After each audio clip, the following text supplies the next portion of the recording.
आज के फैसले से सुप्रीम कोर्ट के मुतनाज़ा और गैर मकबूल फैसलों की फहरिस्त में एक और इजाफा हुआ। बैरिस्टर गोहर अली खान, पाकिस्तान तहरीक इंसाफ के रहनुमा बैरिस्टर गोहर का कहना कि वो सुप्रीम कोर्ट की जानिब से इलेक्शन कमीशन ऑफ पाकिस्तान की अपील को मंजूर करने और पेशावर हाई कोर्ट का फैसला कलअदम करार देने के फैसले के खिलाफ नजर सानी अपील दायर करेंगे। सुप्रीम कोर्ट की जानिब से तहरीक इंसाफ से बल्ले का इंतखाबी निशान वापस दिए जाने का फैसला सामने आने के बाद मीडिया के नुमाइंदों से बातचीत करते हुए बैरिस्टर गोहर का कहना था उनकी जमात के अरकान 8 फरवरी को होने वाले इंतखाबात में आज़ाद हैसियत से हिस्सा लेंगे और वो अपने उम्मीदवारों के इलेक्शन मुहिम को चलाएंगे।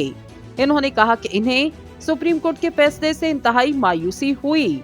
आज के फैसले से सुप्रीम कोर्ट के मुतनाज़ा और गैर मकबूल फैसलों की फहरिस्त में एक इजाफा हुआ।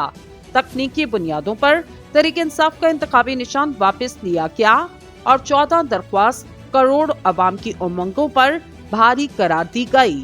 बैरिस्टर गोहर का मजीद कहना था फैसला करोड़ों वोटर्स के हक को सलब करने की जानिब एक कदम। इनका मजीद कहना था बल्ला रहे ना रहे, लोग 8 फरवरी को इमरान खान के आवास पर वोट देंगे और तहरीक इंसाफ कामयाब होगी। इन्होंने कहा कि इस अदालती फैसले के बाद इनकी जमात मुल्क भर में 226 खवातीन की मखसूस नशिस्तों के लिए नामजदगी करने से महरूम हो गई। इन्होंने कहा कि इस बात को यकीनी बनाया जाना चाहिए इंतखाबात 2024 के नतीजे में बनने वाली हुकूमत हॉर्स ट्रेडिंग न करे। इस मौके पर तहरीक इंसाफ के रहनुमा बैरिस्टर अली जफर ने कहा तहरीक इंसाफ से बल्ले का इंतखाबी निशान छीन लिया गया और यकीनी तौर पर तारीख इस तारीखी फैसले पर अपना फैसला सादर करेगी।